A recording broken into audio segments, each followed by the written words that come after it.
जब CBSE board के अंदर कोई बच्चा टॉपर आता है तो उसे हर एक मीडिया कवरेज मिलती है। एनएस बोर्ड के अंदर कोई अगर टॉपर आता है तो उसे कवरेज नहीं मिलती है। क्या रीजन है? क्या वो बच्चे मेहनती नहीं होते? वो बच्चे पढ़ाई से मार्क्स नहीं लेके आते? आज ऐसे ही एक स्टूडेंट हम बिहार से चेतन जी को लेके आए हैं, जिन्होंने टोटल पीसीएम के अंदर 85% स्कोर किया है और उसके साथ साथ इन्होंने मैथ्स के अंदर 97 मार्क्स स्कोर किया है। हम वैसे ही स्टूडेंट की स्टोरी आप तक लेके आते हैं जो आपको आपकी लाइफ में सक्सेस बना। तो कैसे हो चेतन जी, आप बताइए सबसे पहले। सर मैं काफ़ी अच्छा हूँ सर। और आपने मार्क्स इतना अच्छा लिया है, 85% आए हैं, तो सर। इसके लिए एक छोटी सी जर्नी अपने नेम के साथ आप बताना चाहोगे स्टूडेंट को, जिससे वो इंस्पायर्ड होंगे। ओके, नाम चेतन प्रसाद है, मैं क्लास 12 एनआईएस का स्टूडेंट हूँ। मेरे पीसीएम में 85.8% आए हैं। आज मेरा जो जर्नी है वो क्लास 10 से स्टार्ट होता है। क्लास 10 जब मैं 2022 में पास किया था सीबीएसई से, उसके बाद मैंने बिहार पॉलिटेक्निक का एग्जाम दिया था। और बिहार पॉलिटेक्निक एग्जाम देने के बाद मेरा मतलब 3 साल का डिप्लोमा रेगुलर वहाँ से हो गया था, जीपी नवादा से। उसके बाद मैंने 2 चीज़ रेगुलर एक साथ नहीं कर सकती, तो इसलिए मैंने क्लास 12 एनआईएस से मैंने एडमिशन लिया, पास किया मैंने यहाँ से। इसमें मैं यहाँ पे एक वर्ड पूछना चाहूँगा, बच्चों का ना अपना विजन क्लियर नहीं होता। आपको कैसे ये क्लियर था कि मुझे पॉलिटेक्निक करना है, उसके साथ साथ ये भी चीज़ कर लेता हूँ? सर जैसे मैंने क्लास 10 के बाद में डिप्लोमा में एडमिशन लिया अपना डिप्लोमा करने के लिए, तो मैंने सोचा मतलब हर जगह मतलब क्लास डिप्लोमा सर्टिफिकेट कहीं वैलिड नहीं होता, कहीं क्लास 12 का मतलब वैलिड होता है। इसलिए मैंने सोचने का मतलब राय किया मतलब क्लास 12 में कर लेता हूँ साथ साथ। लेकिन जब मैंने रिसर्च किया 2 चीज़ एक साथ रेगुलर नहीं कर सकती, इसलिए मैंने सोचा मैंने यूट्यूब पर सर्च किया, मुझे एनआईएस करने में पता लगा। और मेरे दोस्त लोग भी बोलते हैं ओपन से भी कोई क्लास 12 करते हैं, तो मैंने इसलिए मैंने ओपन से एडमिशन लेने के लिए मैंने सोचा, तो मैंने फिर एनआईएस से एडमिशन लिया। मतलब एनआईएस बोर्ड के बारे में आपको यूट्यूब से पता? Yes sir. सबसे पहले तो भाई चेतन जी कॉन्ग्रेचुलेशन आपको यार, बहुत बहुत बधाई हो आपको। और यार इतने अच्छे मार्क्स, सबसे पहली बात तो एनओएस बोर्ड के अंदर ना ज्यादातर ना बच्चे मार्क्स लाते नहीं है ना। अब आप इतने अच्छे मार्क्स लेके आए हो, और सबसे ज्यादा इंपॉर्टेंट ये है कि यार मैथमेटिक्स में इनके मार्क्स देखे जाए है ना सर। इनके मैथमेटिक्स के अंदर 97 मार्क्स हैं। यहाँ तक बच्चों के 90-80 लाने में मतलब हो जाता है कि बस अब हो गया। तो थोड़ा मेरे को आप ये बताओ यार कि आपने क्या फॉलो, मतलब क्या कोई बुक वगैरह फॉलो करी? हाँ, क्या आपने कोई पीडीएफ वगैरह आपको मटेरियल कुछ मिला जो आपने फॉलो करा हो? सर मैंने फॉलो तो 2 ही चीज़ फॉलो किया। एक जो यहाँ से मैंने कोर्स लिया, कोर्स में था एनरोल,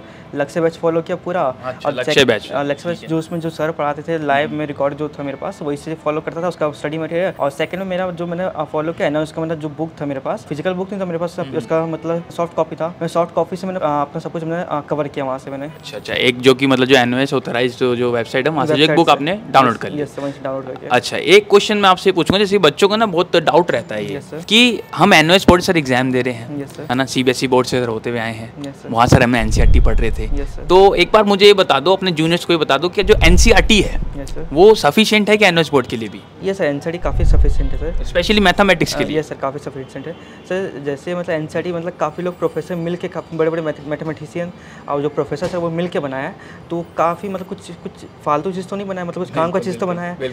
तो मतलब वो हर एक चाहे मतलब कोई भी कंपटीशन एग्जाम बोर्ड का एग्जाम दे रहा हो तो उसमें एनसीईआरटी फॉलो होता है मस्ट में। मेन जो एनसीईआरटी में मतलब फोकस किया जाता है। तो मैंने मैथमेटिक्स, स्पेशली मैथमेटिक्स एनआईएस की बुक तो फॉलो किया जो उसमें एग्जाम्पल था, इंटेक्स क्वेश्चन था, और साइड वाइज बताया एनसीईआरटी में अपना कंप्लीट करते मैथ का।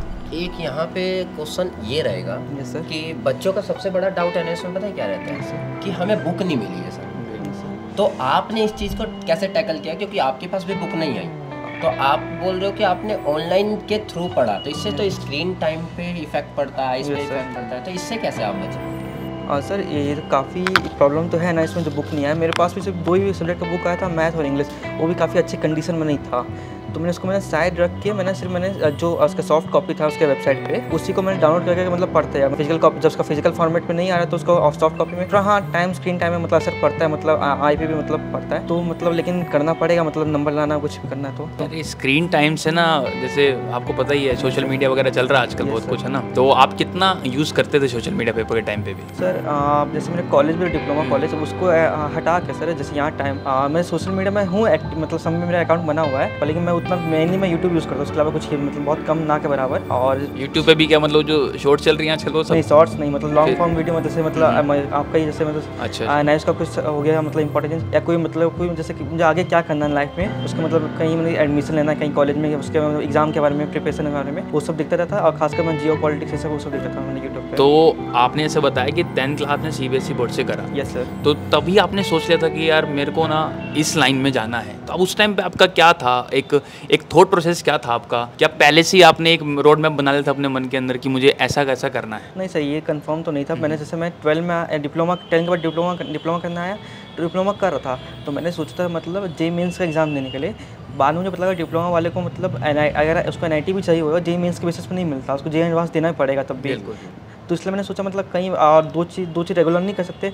अब सेकंड मेरे पास ऑप्शन था, क्लास 12 करना भी था और रेगुलर नहीं कर सकते। मुझे डिप्लोमा कंप्लीट करना था, वहाँ भी मेरा मतलब 3 सेमेस्टर मेरा हो गया था, उसको बीच में छोड़ने कोई फ़ायदा नहीं होता। इसलिए मैंने ओपन से क्लास 12 करने का सोचा मैंने, और मुझे NIS मतलब अच्छा मतलब मिला, और मुझे इसलिए मैंने यहाँ से मैंने अपना परस्यू किया क्लास 12 का। ये भी हो गया, दोनों डिग्री। बहुत अच्छा, बहुत अच्छा। ये चीज़ विज़न क्लियर होना कि हम इस तरीके से करना, ये चीज़ आप सबको भी करना चाहिए। और आपने कहा लक्ष्य बैच, तो लक्ष्य बैच हमारा लाइव बैच होता है। अगर कोई बच्चा अगर चाहता है जो स्टडी करना, उनको क्या सजेस्ट करोगे, क्या लाइव बैच ज्वाइन करना चाहिए? ये सर ज़रूर ज्वाइन करना, जिसमें मतलब जैसे रिकॉर्डेड बैच में तो होता है, हमसे रिकॉर्डेड मिल जाता है, लेकिन लाइव बैच में ये होता है मतलब हाँ टीचर सामने बैठा हुआ है और सामने बैठ के पढ़ा। रिकॉर्डेड में ऐसा होता है जैसे मतलब किसी को पढ़ने का मन नहीं करता, वो जैसे रिकॉर्डेड मिल गया उसको रिकॉर्डेड, और उसको 2x 3x में मतलब देख के ख़त्म करता है, उसमें समझ में नहीं आता। लाइव में ये होता है मतलब 1x में नॉर्मल स्पीड में चलता है, सामने भी टीचर पढ़ा रहे होते हैं, हम सभी पढ़ रहे होते हैं, तो जो क्वेश्चन होता है सामने मतलब डाउट मतलब पूछ लेते हैं, उसमें काफ़ी लाइव लेक्चर सही होता है। बहुत अच्छा है। मैं आपसे एक चीज़ पूछना चाहूँगा, आपने कहा जेई मेंस आप देना चाहते हो, या आपने अभी दिया है जेई मेंस? सर मैंने सिर्फ जनवरी अटेम्प्ट दिया था, उसको नहीं दिया। उसका मतलब जैसे मैंने मेरा पूरा सिलेबस कंप्लीट नहीं हो पाया, क्योंकि मतलब 50% से ऑलमोस्ट हो पाया, क्योंकि मेरा डिप्लोमा भी कर रहा था, क्लास 12 भी था, फिर जेई मेंस भी हो गया। और उसका मेरा एग्ज़ाम अच्छा जाता पर, लेकिन जैसे मैं अक्टूबर 2024 का स्टूडेंट हूँ, अप्रैल का नहीं हूँ। ओके। जैसे मेरा जनवरी 17 जनवरी को मेरा रिजल्ट आया था क्लास 12 अक्टूबर वाला का, तो उसमें मेरा मतलब 4 सब्जेक्ट का मार्क्स आया, एक का सब्जेक्ट का मार्क्स नहीं आया था हम सबका। तो अक्टूबर का नहीं आया, अक्टूबर में सॉरी केमिस्ट्री का नहीं आया मेरा। बाकी 4 सब्जेक्ट का एग्जाम मेरे मार्क्स आ गया था, काफ़ी अच्छे थे। केमिस्ट्री का नहीं आया था। अब बाकी मुझे लगा मेरा केमिस्ट्री मेरे 0-0 आए थे, तो मैंने देखा मतलब मेरा एग्जाम तो काफ़ी अच्छा गया था, ना ही हमने मतलब हमारे सेंटर पे कोई चीटिंग ये सब तो हुआ नहीं था, तो 0-0 क्यों कर दिया? मैंने कुछ और 0-0 ही लिखा, 0-0 सब साफ। तो मैंने हम सब ने ग्रुप बनाया था, जो वहाँ सेंटर में मिले थे, हम सब दोस्त लड़का मतलब स्टूडेंट लोग, हम सब मतलब ग्रुप बनाया था। तो उनसे मैंने पूछा तुम सब केमिस्ट्री में कैसा आया, तो उन्होंने बोला हम सब 0-0 आया है। तो मैंने उसमें लिखा तुम सबका UFM लिखा हुआ स्पेनफेयर मीन्स, तो नहीं उसको नहीं लिखा, इसमें SYCT लिखा हुआ है, थ्योरी का मतलब लिखा हुआ है। तो हम सब ने पूछा मतलब ये किसका प्रॉब्लम है, तो बोला मतलब ऐसे केमिस्ट्री में भी, बायोलॉजी में भी, पॉलिटिकल साइंस में प्रॉब्लम हुआ। तो मैंने पूछा ये दिक्कत क्यों हुआ, मतलब ना इसमें UFM लिखा हुआ है, ना ही कुछ हुआ है, ना वहाँ भी जब एग्जाम दे रहे थे वहाँ से जब बाहर के लोग आए तो उन्होंने भी कुछ नहीं हम सबको पकड़ा, मतलब चीटिंग करते हो, तो मतलब दिक्कत प्रॉब्लम क्या हुआ। तो हम सब ने कहीं से मतलब नंबर निकाला एग्जाम सेंटर का, जो केंद्रीय विद्यालय है नालंदा डिस्ट्रिक्ट का, वहाँ से नंबर निकाला कोई मतलब सर का। तो उनसे मैंने पूछा अच्छा मतलब ऐसा प्रॉब्लम क्यों है, तो उनको भी नहीं पता था। उन्होंने मतलब आगे जाकर कंफर्म होकर बताया ऐसा क्या प्रॉब्लम हुआ था। प्रॉब्लम ये हुआ था जैसे कोई पेपर आता है, उसमें कोड लिखा रहता है, उसमें पेपर कोड से पता लगता है ये पेपर कब का बना हुआ है। जैसे हम सबको जैसे एग्जाम था हम सबका अक्टूबर 2024 में, तो हम सबका पेपर मिलना चाहिए अक्टूबर 2024 का, पर लेकिन हम सबको जो पेपर मिल गया था अप्रैल 2024 का पेपर मिल गया था लिखने के लिए। तो इसमें तो हम सब की कोई गलती नहीं है, जो गलती एग्जाम सेंटर की गलती है। हमने तो बोल दिया, हम सब रीजनल सेंटर पटना भी गए थे, और एक लड़का था जिसका मतलब जेईई मेंस का एग्जाम था नोएडा में, नोएडा का जो हेडक्वार्टर है उसका सिर्फ 5 मिनट के रास्ते में था। तो उसने बोला था मैं जेईई मेंस का एग्जाम दूंगा, तो मैं वहाँ से साथ मैं वहाँ जाकर पता भी कर लूँगा क्या प्रॉब्लम हुआ है। तो वहाँ भी जाके वहाँ भी साहब हम सबको बोल दिया गया मतलब आपको एग्जाम देना पड़ेगा। तो इसी के चक्कर में से मतलब 5 दिन बाद हम सबका मतलब जेईई मेंस का एग्जाम स्टार्ट होने वाला था, और हम सब उसमें तैयारी करते थे, तो उसी में हम उलझ गए, पूरा रिवीजन हो पाया जेईई मेंस का, ना कुछ हो पाया, और हम इसी में मतलब 1 महीना इसी में हम लगे रहे। मतलब तो क्या प्रॉब्लम, क्या सॉल्यूशन हमने काफ़ी जगह बात किया, वहाँ से एग्जामिनेशन सेंटर से भी ईमेल कर दिया गया उनके पास, ये मतलब हाँ पेपर चेंज हो गया था, और हम सब ने जाके रिजल्ट सेंटर जाकर बात किया, वहाँ भी एप्लीकेशन डाला, और नोएडा में भी, लेकिन वहाँ से हम साफ बोल दिए हम सब एग्जाम देना पड़ेगा वापस। फिर हम सब एक मतलब मिस्टेक भी उनकी, यस सर, और भुगते भी हम, यस सर, है ना। 4-5 लोग थे हम सब जेईई मेंस वाले। मेरा 29 जनवरी को था, तो हम सब किसी का एग्जाम उतना अच्छा नहीं गया, हम सब उसी में उलझ कर रहेगा 1 महीना। तो हम सब मींस अप्रैल में आपने ओनली केमिस्ट्री का एग्जाम दिया, और सारे एग्जाम आपके अक्टूबर वाले। Yes sir. ओके, मैथमेटिक्स आपकी अक्टूबर में सर।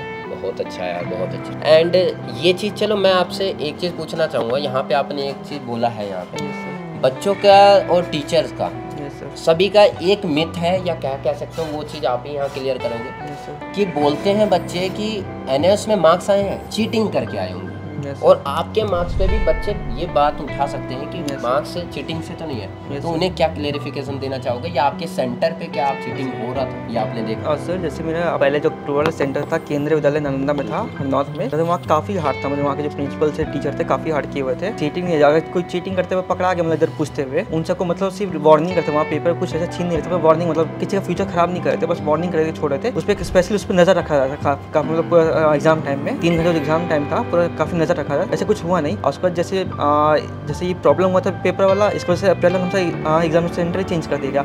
इस तरह KB से हटा के कोई टाउन स्कूल था हमसे, मतलब टाउन में बिहार शरीफ में, वही हमसे शिफ्ट कर दिया। वहाँ जैसे नया नया कोई सेंटर बनता है NIS में, वहाँ से रीजनल सेंटर से और NIS के जो हेड ऑफिस है वहाँ से हर लोग मतलब रोज आता है, क्योंकि न्यू सेंटर बना हुआ है, वहाँ से लोग आते चेक करने के लिए। और वहाँ तो काफ़ी हार्ड किया हुआ था मतलब, और वहाँ से रोज हम कह सकते हैं कि चीटिंग नहीं हुआ, हुआ सर, आपके सेंटर पे कोई चीटिंग नहीं है। नहीं। जैसे कि ना क्या होता है ना, NOS वाले पे ना यार बच्चों पे ना टाइम नहीं होता ज़्यादा, यस सर, और यार डिस्ट्रैक्शन भी बहुत होती हैं, यस सर, है ना।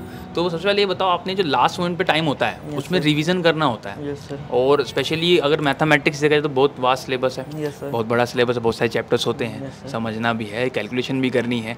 तो आपने लास्ट मोमेंट पर आपने मैथमेटिक्स की, केमिस्ट्री की, फिजिक्स की, है ना, PCM जो मेजर सब्जेक्ट्स हैं, Yes, इनकी रिवीजन कैसे करी थी आपने? सर लास्ट टाइम जैसे मतलब हम सका जो अप्रॉक्स जो डेट से आता है एग्जाम को, मतलब अप्रॉक्स वन पहले आ जाता है लगभग, बिल्कुल, 1 महीना होता है बस ज़्यादा एक महीना होता है। तो उसमें से हम सब मतलब अपना प्लान कर लेते हैं, मतलब कैसे कैसे मैंने प्लान कर लिया था, मतलब कैसे कुछ जैसे मैंने पॉलिटेक्निक में था, वहाँ कैसे मैनेज करना, वहाँ के एग्जाम को, वहाँ के मतलब टेस्ट को, क्लास को, फिर यहाँ के कैसे मैनेज, तो उसको मैंने मैनेज कर लिया था। तो पूरे दिन का आपका वो क्या रहता था, मतलब एक शेड्यूल क्या रहता था कि आपने बांट रखा था कि टाइम नहीं अपना? सर वैसे नहीं, जैसे मतलब नॉर्मल जैसे पहले क्लास खत्म कर लिया कॉलेज का, उसके जब जो टाइम मिलता था वो मैंने मतलब रिवीजन करना स्टार्ट कर दिया, स्टार्टिंग 1 महीना पहले से ही, चाहे chemistry, physics, chemistry, math, data entry, English का पाँचों को मैंने रिवीजन करना स्टार्ट कर दिया वैसे ही करके। फ्यूचर आपका है तो पढ़ाई भी आपको करनी है, सब कुछ आपको। तो ठीक है, फिर मैं आपके लिए यहीं पे बोलूँगा कॉन्ग्रेचुलेसन आपके फ्यूचर्स के लिए एंड फ्यूचर स्टडी के लिए, हायर स्टडी के लिए।